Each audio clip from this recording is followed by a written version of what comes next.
Shalom peuple de Dieu, que le Seigneur vous bénisse partout où vous vous trouvez. Nous sommes encore ce matin devant vous pour nous communiquer la pensée de Dieu concernant les temps de la fin.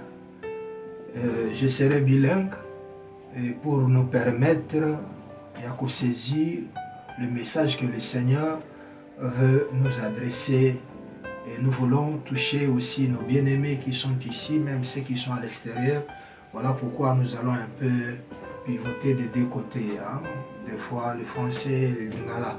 Que le Seigneur vous bénisse richement. Nous voulons bénir tous ceux qui nous suivent en ce net moment. Que la grâce de Dieu soit sur vous et sur vos familles. Nous savons que l'humanité est en train de traverser une période sombre, une période difficile, où nous sommes en train d'assister à une multitude d'interprétations concernant ces temps, et surtout chez le chef de serviteurs que nous sommes. Voilà pourquoi par la grâce de Dieu, Tulingaki, Nangolo Nzamba Salibiso, toi apportez-moi lumière mouké, afin que tu aies saisir la pensée de Dieu par rapport à la prophétie du temps de la fin. Et le sujet que nous allons développer ce matin, c'est après cela. Après cela, si nous vérifions dans la Bible, nous allons voir comme dans Joël chapitre 2, verset 28, il est écrit « Après cela, je répandrai de mon esprit sur toute chair ». Et cette expression est beaucoup reprise dans le livre Apocalypse, parce que c'est là que nous allons un peu nous pencher. Aussi dans le livre il y a Matthieu, et surtout Matthieu 24. D'emblée, je voulais dire que Matthieu 24 ne nous concerne pas totalement. Matthieu 24 ne nous concerne pas totalement. Pourquoi je dis pas totalement? Parce que Matthieu 24 répond à un public donné.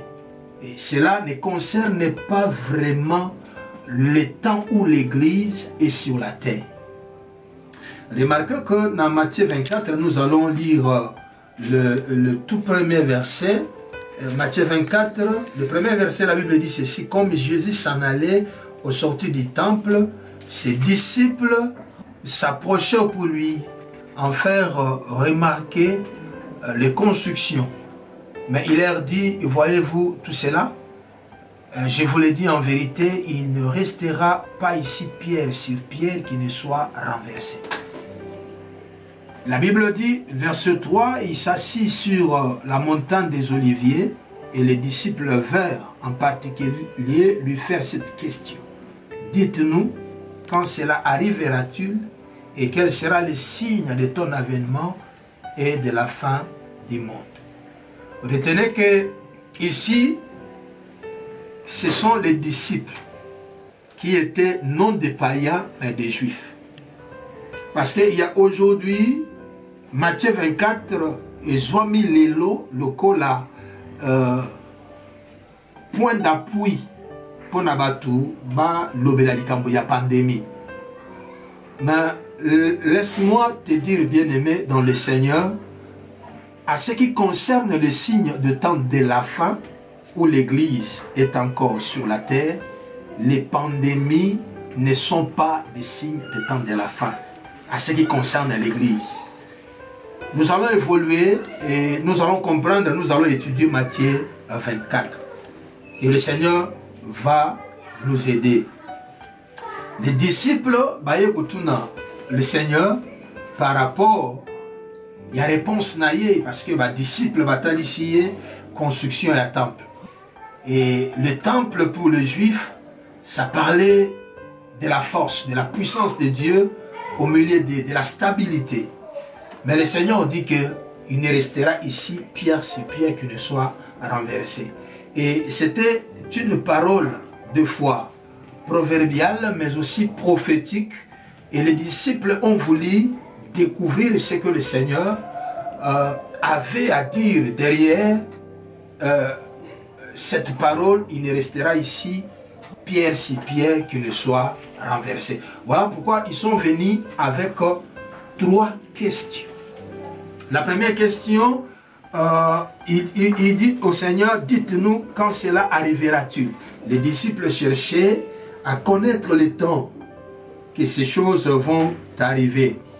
Et deuxièmement, quel sera le signe de ton avènement? Il voulait aussi connaître les signes qui vont annoncer la venue du Seigneur et aussi de la fin du monde. Avant d'aller plus loin, nous devons d'abord comprendre ceci, que les 4 évangiles, chaque évangéliste avait son point de vue par rapport à Jésus. Et spécifiquement à ce qui concerne l'évangéliste Matthieu. Quand nous lisons l'évangéliste Matthieu, Matthieu s'adressait à un public donné, les Juifs. Matthieu ne s'adressait pas à tout le monde. Oui, c'est vrai, il y a des instructions que nous devons prendre dans le livre de Matthieu, qui nous concernent aussi, mais il y a des chapitres, même des versets, qui ne concernent ni l'Église, ni même deux fois les nations. Ces chapitres et ces versets concernent Israël et Israël seul. Par exemple, Matthieu 24. Matthieu 24 ne concerne pas le temps de l'Église. Matthieu 24, ça concerne Israël. Ça concerne Israël. Nous allons comprendre ces choses. Bien-aimés dans le Seigneur, nous sommes appelés à être éclairés par la parole. Parce que si la parole n'est pas très bien expliquée, nous n'allons pas bien saisir la pensée de Dieu et notre marche sera biaisée. Mais la pensée du Seigneur est que chacun de nous puisse connaître la volonté de Dieu révélée dans les Saintes Écritures pour ne pas agir au-delà des limites données par nos pères. Matthieu 24, ça crée des polémiques et plusieurs prédicateurs ont soutenu que le peste ou la maladie, la pandémie que nous sommes en train de voir, c'est parmi les signes des temps de la fin. Je dis clairement non. Clairement non. La pandémie ici, il ne faut pas la soutenir dans Matthieu 24. Matthieu 24, d'abord, Matthieu, quand il parle de Jésus, vous allez voir même dans la généalogie, il place David avant Abraham. Pourquoi? C'est Abraham qui est le père. David est venu après. Mais pourquoi dans la généalogie de Matthieu, Matthieu commence par Jésus-Christ, fils de David? Parce que Matthieu parlait aux Juifs. Les Juifs attendaient le Messie qui devait régner sur Israël. Et voilà pourquoi, quand ils sont venus poser la question au Seigneur, quand le Seigneur commençait à révéler ces choses, les choses que le Seigneur révèle ici dans Matthieu 24, ça concerne Israël pendant les temps des tribulations. Pourquoi? Parce que le Seigneur ne peut pas permettre que son épouse, qui est l'Église, expérimente la douleur. La Bible dit dans le livre de Ésaïe chapitre 26, verset 20, « Va mon peuple, entre dans ta chambre et ferme la porte derrière toi. Cache-toi pour quelques instants jusqu'à ce que la colère de Dieu soit passée. » Or, quand nous lisons Matthieu 24, là nous voyons la colère de Dieu à l'œuvre. Et le Seigneur ne peut pas accepter que son épouse a subir sa colère. Il avait dit dans le livre de Jean, chapitre 14, verset 1er, « Je m'en vais vous préparer une place et je viendrai vous prendre. » Il est dit que « Cache-toi mon peuple ». Cela veut dire que le Seigneur va faire en sorte que lorsque sa colère va s'abattre sur la terre, son peuple va être quelque part, comme cela a été en Égypte. Lorsque les Égyptiens étaient frappés, le peuple d'Israël était épargné. C'est ce qui se fera. Avant la colère de Dieu, l'Église sera déjà enlevée. Et le Matthieu 24 ici ne nous concerne pas totalement. Il y a des leçons à prendre là-dedans. Quand je dis que ça ne nous concerne pas, si je dis 2 fois, dans Matthieu 24, il est écrit, lorsque vous verrez l'abomination de la désolation, dont a parlé le prophète Daniel, établi dans le lieu saint, que celui qui lit fasse attention. Dans les contextes de ces versets et de ces chapitres, tu ne peux pas ramener cette abomination de la désolation spirituellement. Non. Cette abomination-là, nous allons directement dans Daniel 7, Daniel 8 et Daniel 9. Là, nous verrons déjà le programme qui est établi. Et le Matthieu 24 prendra son accomplissement dans les 70e semaine de Daniel. Là, c'est déjà après l'enlèvement. Prenons par exemple Apocalypse chapitre 4. Ça va beaucoup nous aider rapidement. Et nous allons toujours revenir pour étudier Matthieu 24. Parce que beaucoup sont en train de se perdre en interprétant mal Matthieu chapitre 24. Et ils soutiennent là où le Seigneur a dit, celui qui persévérera jusqu'à la fin sera sauvé. Oh non, non, non, non, nous ne sommes pas sauvés par la persévérance. Nous sommes sauvés par la grâce. Nous sommes sauvés par la grâce. C'est pas ce verset-là, celui qui va persévérer jusqu'à la fin sera sauvé. Ça concerne ceux qui vont expérimenter la marque de la bête. Ce sont eux qui ont connu de fois la vérité et qui n'ont pas voulu donner leur vie au Seigneur. Après l'enlèvement de l'Église, là maintenant, l'Antichrist va imposer la marque de la bête, parce que j'apprends que d'autres prédicateurs disent que nous sommes en plein pied de l'Apocalypse 13. Ce n'est pas encore le temps. Si nous sommes en plein pied, cela veut dire que Christ est déjà venu et l'Église est déjà enlevée. Cela veut dire nous, toi et moi, nous sommes restés. Non. L'Apocalypse 13, ça va s'accomplir quand l'Église du Seigneur sera enlevée. Là où les gens parlent de pissage, piste électronique, tout ça, cette histoire prendra son envergure après l'enlèvement de l'Église. Et celui qui va persévérer pendant les 7 semaines de Daniel, les 7 semaines, une semaine restante, les gens qui vont persévérer, qui vont refuser la marque de la bête, ce sont ceux-là qui seront sauvés.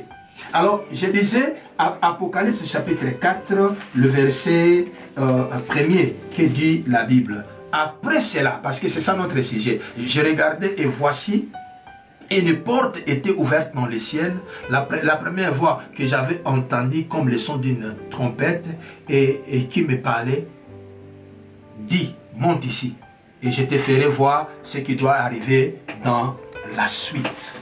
Après cela, quand la Bible dit après cela, Simanayango, cela veut dire il y a eu des événements qui ont précédé les événements qui vont commencer. Or, Apocalypse 4, c'est la suite de l'Apocalypse 3. Or, la suite de l'Apocalypse 3, c'est la vie de l'Église. Commençant l'église de Éphèse jusqu'à l'église de Laodicée. Et quand on dit après cela, cela veut dire nous avons maintenant changé de dispensation. To longwe na tango ya église, to koti na étape mususu. Donc après cela, et entre Apocalypse 3 et Apocalypse 4, il y a un intervalle moko spirituel où Jean a mati, a zomona trône. Et sur le plan, il y a temps. À ce qui concerne l'église, c'est déjà l'enlèvement. Ce qui se passe ici, dans Apocalypse 4, Apocalypse 5, Jean est en train maintenant de recevoir le message qui va suivre après l'enlèvement de l'église. C'est ainsi, bien-aimés, nous devons retenir que Matthieu 24 ne s'accomplit pas totalement maintenant. Il y a des leçons qu'on peut tirer dans Matthieu 24. Mais dire que nous sommes dans le temps où Matthieu 24 est accompli, là nous sommes dans l'erreur. Parce que quand Jésus parlait de Matthieu 24, il parlait comme un prophète de l'ancienne alliance. Parce que les disciples, le Matthieu et les autres, ils voulaient voir le royaume davidique, le royaume messianique être instauré. Et ils voulaient ça. Et voilà pourquoi ils sont venus poser la question au Seigneur. Et le Seigneur a commencé à leur expliquer. Et si nous allons donner quelques détails, si vous prenez par rapport aux guerres, une nation s'élèvera contre une autre et tout ça, Matthieu 24, versets 6 à 7. Et si vous prenez Apocalypse 6, versets 3 à 4, là c'est les sceaux, vous allez voir qu'il y a corrélation, il y a rapport entre les événements de l'Apocalypse et les discours de Christ sur le temps de la fin. Les guerres que la Bible parle ne sont pas seulement les guerres que nous voyons ici. Non, non.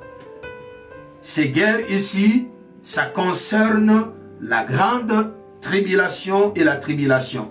Par exemple, les famines, Matthieu 24, 7, si vous lisez Apocalypse 6, 5, 6, là, les sceaux sont ouverts. On a parlé aussi à ce qui concerne la famine. La mort, Matthieu 24, 7, 9. Là, vous prenez Apocalypse 6, 7, 8. Et le martyr, Matthieu 24, 9, 10. Et Apocalypse 6, 11, 9, 11. Là, nous voyons à ce qui concerne le martyr. Et aussi à ce qui concerne l'assombrissement du soleil, de la lune et chute des étoiles, Matthieu 24, 29, Apocalypse 6, 2 à 14. Si nous disons que Matthieu 24 s'accomplit maintenant, prenons par exemple ce qui concerne l'assombrissement du soleil, de la lune et des étoiles, ou quand les étoiles vont tomber, comment tu vas expliquer ça maintenant? Par là, nous concluons que ce sont des événements qui viendront après l'enlèvement de l'Église. Il est vrai que nous sommes en train d'expérimenter des moments difficiles selon la Bible et nous croyons que le signe des temps de la fin s'accomplit. Et le signe des temps de la fin, l'instrument que le Seigneur avait choisi pour utiliser, pour révéler le signe des temps de la fin, c'est notre frère Paul. Et quand nous suivons les frères Paul, dans le signe des temps de la fin, les frères Paul ne parlent pas des pandémies. Les pandémies, ce que nous sommes en train d'expérimenter maintenant, c'est du pas encore de la grande tribulation. Parce que quand chaque prophétie est donnée, il y a toujours une partie qui s'accomplit partiellement, qui n'est pas la totalité de la prophétie donnée. Je donne un exemple. Jésus-Christ a été prophétisé depuis Genèse chapitre 3 verset 15. La postérité de la femme écrasera la tête du serpent. Mais l'accomplissement total de cette prophétie a eu lieu quand le Seigneur a pris les corps et il est venu sur la terre. Mais avant l'accomplissement total, il y a eu des accomplissements partiels. Si nous prenons la vie de Joseph, Joseph, il est le type de Jésus. Si vous entrez en profondeur, vous allez remarquer que Joseph, il était le bien-aimé de son père. Christ est le bien-aimé, le fils de son père. Joseph a été haï par ses propres frères. Christ même a été haï par ses propres frères, les Juifs. Et Joseph a été dans la prison injustement. Christ a monté à la croix aussi injustement. Et à la prison, Joseph au milieu de deux prisonniers et Christ à la croix au milieu de deux brigands. Nous allons continuer, bien-aimés, dans cet enseignement. Nous allons nous donner des détails. Retenez que Matthieu 24 ne nous concerne pas totalement. Il y a des leçons à tirer dans Matthieu 24, mais dans les contextes, dans la pensée de la Bible, Matthieu 24, c'est la tribulation et la grande tribulation. Abonnez-vous massivement na chaîne Nabuso, Apnik TV, même na Facebook, pour plus d'éclairage. Parce que si la parole n'est pas bien comprise, notre sanctification connaîtra des problèmes. Et pendant ce temps où nous sommes en train de traverser des périodes difficiles, je prie dans le nom de Jésus-Christ que la grâce de Dieu te touche là où tu es. Si tu es malade, Jésus-Christ est Seigneur, reçois la guérison. Le Seigneur nous fait du bien jusqu'aujourd'hui. Je brise la méchanceté. Je brise la servitude. Je brise l'échec que l'ennemi cherche à installer dans ta vie pendant ces temps. Bien-aimé dans le Seigneur, oui, le Seigneur revient bientôt. Les signes sont là. Cette pandémie, c'est lié simplement à l'égoïsme du cœur de l'homme. Il est vrai, le Seigneur étant le maître des temps et des circonstances, il n'est pas surpris de cette histoire. Mais prendre ce passage de Matthieu 24 et dire que ça s'accomplit maintenant, là nous allons en dehors de la parole de Dieu. Que le Seigneur vous bénisse, que le Seigneur vous protège. Nous sommes pendant ce temps où le Seigneur appelle son peuple à la sanctification et à se purifier. Nous comprenons que le Seigneur veut notre bonheur. Retenez que le Seigneur ne peut pas frapper son épouse. Il dit, entre dans ta chambre jusqu'à ce que le malheur passe. Et le soleil, comme l'épouse qui sort de sa chambre avec la joie d'un héros, il viendra prendre son épouse pour l'amener là, dans sa chambre, là où le Seigneur est allé préparer la place. Que le Seigneur vous bénisse. Abonnez-vous massivement et nous serons bénis par la grâce du Seigneur. Que le Seigneur vous bénisse. Tenez bon, qu'il vous protège. Il est le seul capable à nous faire du bien pendant ces temps où la pandémie Covid-19 est en train de ravager le monde. Bien-aimés dans le Seigneur, quelle que soit l'étape que tu traverses maintenant, des fois tu me suis, tu es sur le lit de l'hôpital ou tu es dans ta maison atteint par cette maladie coronavirus. Laisse-moi te dire qu'il y a un après cela pour ta vie. Un après cela n'est pas d'abord la mort. Cela veut dire un après cela, le Seigneur va te faire sortir de là. Et le Seigneur va te guérir si tu crois. Et maintenant je vais prier pour tous ceux-là qui sont malades. Ils ont des symptômes. Et des fois ça peut pas être aussi le coronavirus, une autre maladie. Le nom de Jésus-Christ est au-dessus de tous les noms. Toi qui me suis maintenant, je redonne, quel que soit le nom de la maladie, dans le nom de Jésus-Christ, croyez seulement, reçois la vie, reçois la vie, reçois la vie. Et que la grâce de Dieu touche le parti attaqué par la maladie. Que la grâce touche tes poumons. Que la grâce touche ton estomac. Que la grâce touche ton cerveau. Je redonne la guérison de ton corps. Reçois cela maintenant au nom de Jésus-Christ et sois libéré. Quel que soit le nom de la maladie, je lève le nom de Jésus qui est au-dessus de tous les noms. Reçois la guérison et la paix au nom du Seigneur. Sors de ce lit, sors de ta chambre maintenant. Reçois la guérison et appelle-nous par ce numéro sur le bas de vos écrans pour témoigner la grâce de Dieu dans ta vie. Et abonnez-vous massivement sur Apnic TV, sur YouTube et Facebook. Que le Seigneur vous bénisse richement et qu'il vous protège pendant ce temps, car il y a un après cela. Coronavirus passera, mais Jésus-Christ reste le même, hier, aujourd'hui et éternellement. Que le Seigneur vous bénisse. Amen.